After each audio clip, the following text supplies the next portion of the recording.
How's it chillin', gamers? How's it going, gamers? Today is a bit of a different video because today we are discussing the brand new PlayStation 5. And as you can see over here, Mr. Max Payne stole my DualSenses and my headset. Thank you, Max Payne. Really appreciate that one. Thanks, man. Thank you.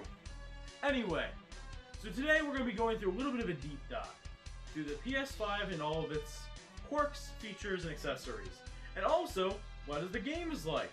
What is the system like? And also, what is it like a month later, hardware-wise? Am I having any issues? Should you be concerned? And most importantly, should you buy one? Maybe.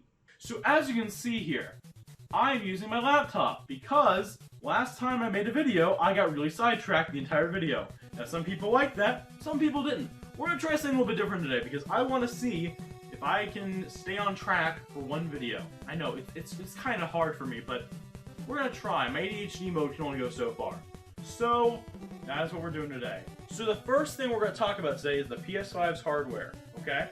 So, the first thing you should know, the size. The PS5 is dummy thick. Copyright, Christian, you know how it is. So, I had a lot of trouble putting this in my setup. It's a pretty big media center. I'll show some B-roll right here. It wouldn't fit. It wouldn't fit in the slot for the console, and I was like, ah, crap. What am I gonna do? So, I got a table. I got a big table, and I put it on that. The thing about the PS5 you should know is that the thing is huge, heavy, and unwieldy. So if you're planning on getting this thing, you might want to get a table like I did. The next thing you should know is, are you going to go vertical or horizontal? And that's more important than you'd think. Because vertically, the PS5 is really tall, and this is actually a pretty accurate representation of how tall it is. Horizontally, it's very wide, not as thick at the top, but it's a lot wider. That's the problem. So you have to decide tall and fat or long and skinny. Those are your choices. And it's just a monster. It's a cookie monster. It's been eating too many damn cookies. Or discs. Eating discs too. Now, here's an issue I've actually been having with my console that not many people are talking about, and I don't know if this is a widespread issue or not. When a disc is in my PS5, because I have the disc drive version, my PS5 sounds like a jet engine. Because all the reviews I've seen are like, the PS5 is whisper quiet. I can't hear it. The second I put Cyberpunk in my PS5, and it's not because the game is buggy, even though it is, the second I put that disc in, it sounds like my PS5 is a Boeing 747. It's not fun. Another issue I have with the hardware, and one that actually pisses me off, is the amount of USB ports. And this is actually a big deal if you have multiple accessories like I do. The PS5 has 3, count them, 3 USB ports on a $500 console. I think the Series X actually has the same amount. Doesn't make it good, doesn't make it acceptable. A mid-tower PC probably has 6 or 7. It is just unacceptable for a modern piece of hardware to have less than 4. That's my take. A MacBook Pro, which is more expensive, has 4 USB-C ports. Even that's not much, but it's better than 3. Another major pet peeve of mine, and this is one I get really pissed off about, is Sony cheaped out on the front USB port. I have no idea why, but the front USB port is, I think, a 2.0. The 2 in the back are 3.0. The one in the front is 2.0. Now, I don't know about the USB Type-C port. That might be a Thunderbolt. I don't know. I've not seen it. I think it's just a normal Type-C port. That is unacceptable. That is completely unacceptable on a console. Especially if you have a hard drive plugged in, because that gives you 2 options for a hard drive USB port. Next, the system UI. The PS5 UI is gorgeous. It is just stellar. And the moment you put a disc in, you're hearing the music of Devil May Cry 5 Special Edition, or Spider-Man Miles Morales, or even Fortnite. So there's a lot of cool things about the PS5's UI.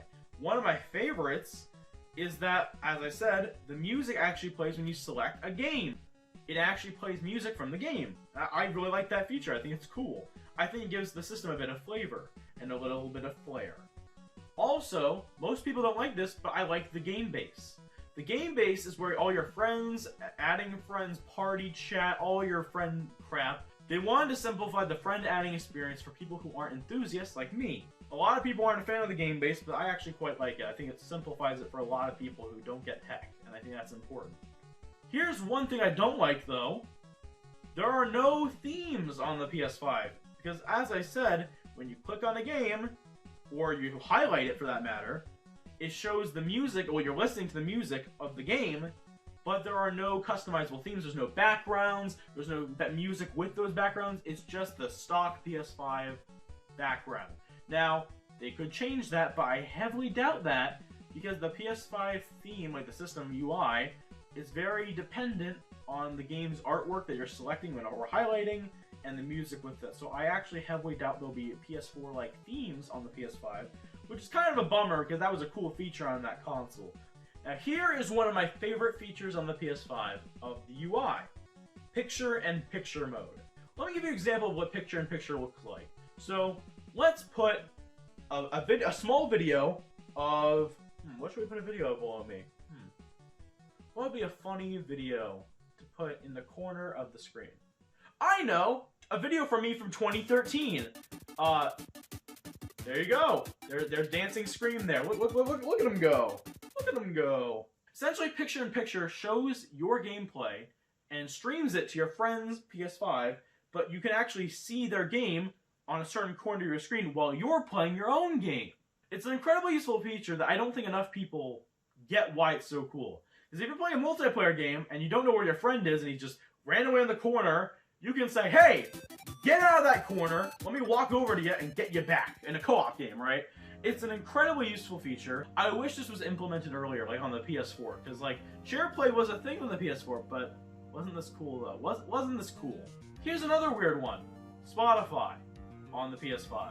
I'm not actually crazy about Spotify. I'm not an audiophile, but I do like high-fidelity music. And what I've noticed about Spotify on the PS5, for me, this is my experience, it's been very glitchy so far. I've had Spotify crash a few times, and I've also had it just act very strange. Player pause at the right times, I've had it lag real bad. You know, just stuff you wouldn't want to see on a $500 system. Now, I know Spotify is not the main reason you're getting a PS5. However, I actually like to listen to music while I play multiplayer games, not single player. But when I'm playing a multiplayer game like a shooter or a fighting game, I actually like listening to some classic rock, right?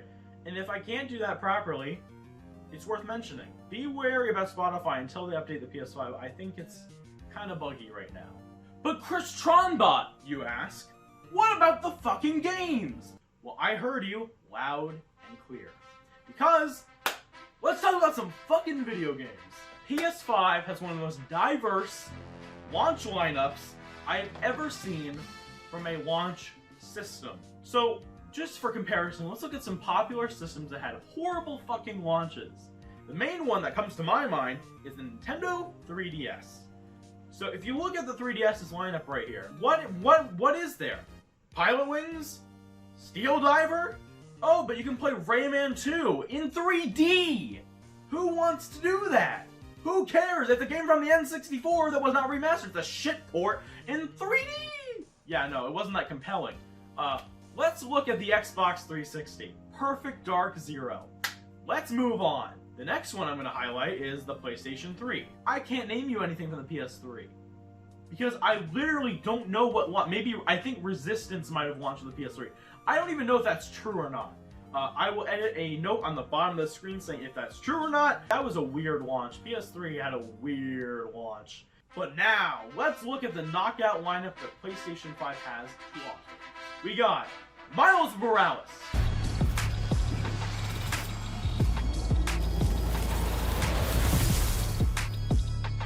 We got Demon's Souls.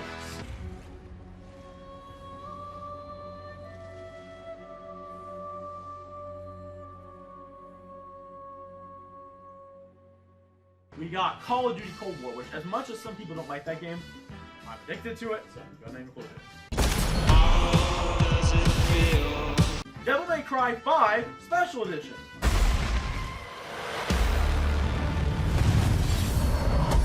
Devil May Cry. Now let's talk about something the consumer will like, PS5 free upgrades. Now, not every game is eligible with this because Sony is not always on the side of consumers. You can put the PS4 game into your PS5 disc drive, or if you have the digital copy, it'll instantly do this. You can upgrade to a PS5 version. It's always going to be a digital version, so if you have the disc, you put it in, and you get the digital version of that PS5 version. So that means every time you have to put the PS4 disc in to play the PS5 version you have, and on digital, you just get a digital copy of that version. So either way, you're going to get a digital version, but it is very cool because it's seamless. You just put the disc in, there you go. Then you download it, you're good, right? Here's the major downside though. Not every PS5 game gets a free upgrade, because not all companies are created equal. So for example, Call of Duty Cold War, the game I've been playing on the PS5 the most, you have to pay $10 extra if you have the PS4 version to play on the PS5. So that means you're actually paying $70 to play on the PS5.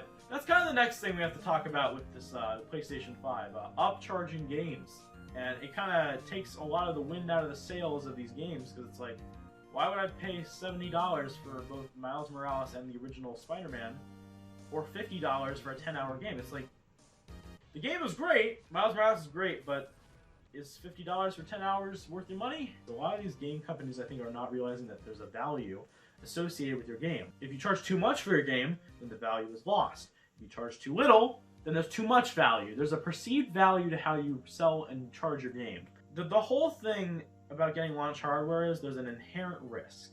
You know there's going to be problems. However, the reason I like launch hardware and why I buy it, you may be paying more upfront, but you're getting a lot more time with your hardware. If you pay $300 for a PS5 in 3 years, or maybe 4 or 5, you're getting 3 or 4 less years with that hardware, or maybe even less if you get later on. In the long run, you're paying equally to what we're paying, but we're getting a lot more time with what we're getting.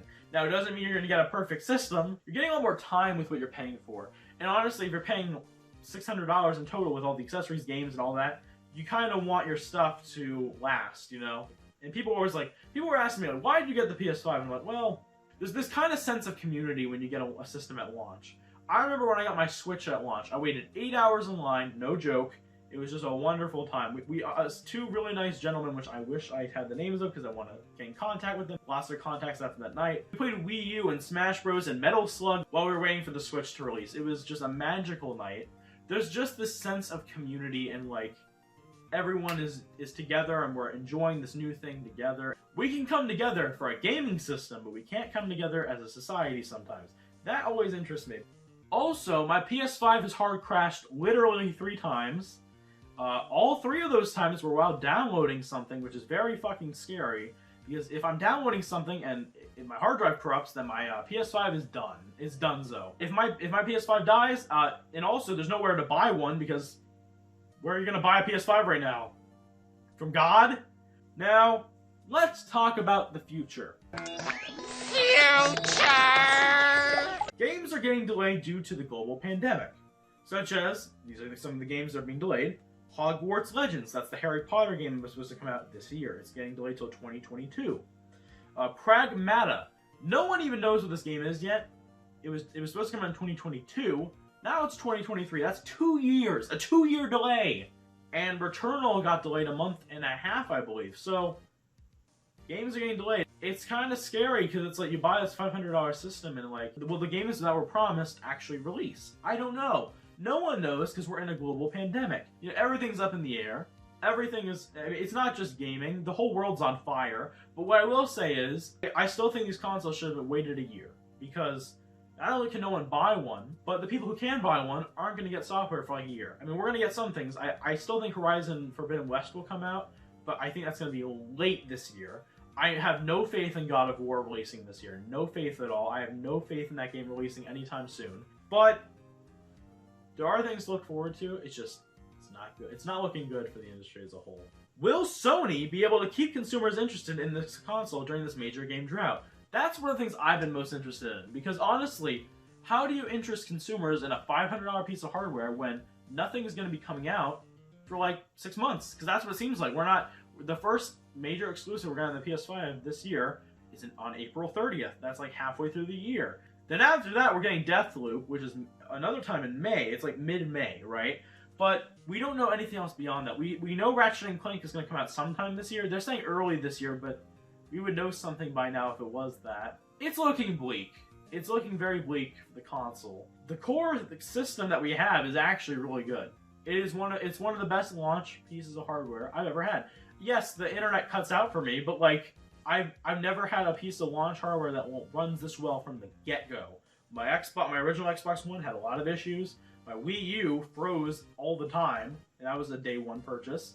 You know, I've never had a launch piece of hardware that runs this well day one, and that's you have to commend Sony for that during a global pandemic. I guess what I'm concerned about is that how much time does Sony have before consumers lose interest? I guess that's for time to tell, because I don't know how they're going to keep it going. If they just keep at it, it's a no-brainer buy. So here's the answer to my own question. Is the PS5 worth the purchase? Not until next year. I don't recommend it. I don't. Because scalpers are screwing over the consumer, and who knows when you'll be able to get one reasonably. I don't even think it's worth the headache. I got lucky with mine. Actually, funny story, someone posted a Target link early on Twitter to the PS5. That's how I got mine. If it was not for that, I would not have one right now. Honestly. It's a great piece of kit, but just wait. If you do get your hands on one and you're lucky enough, it is beyond worth it. It is an incredible system, just you don't need it this year because nothing is going to come out. So, alright! That is my thoughts on the PlayStation 5. If you like this video, drop it a like, subscribe if you want to, but most importantly, stay tuned for part 2 of the Smosh magazine next time on the ChrisTronbot extravaganza. Thank you for watching my video, and remember, please stay safe. We're in the middle of a pandemic, and please don't go into any public gatherings. Keep Meemaw safe. Take care. Bye!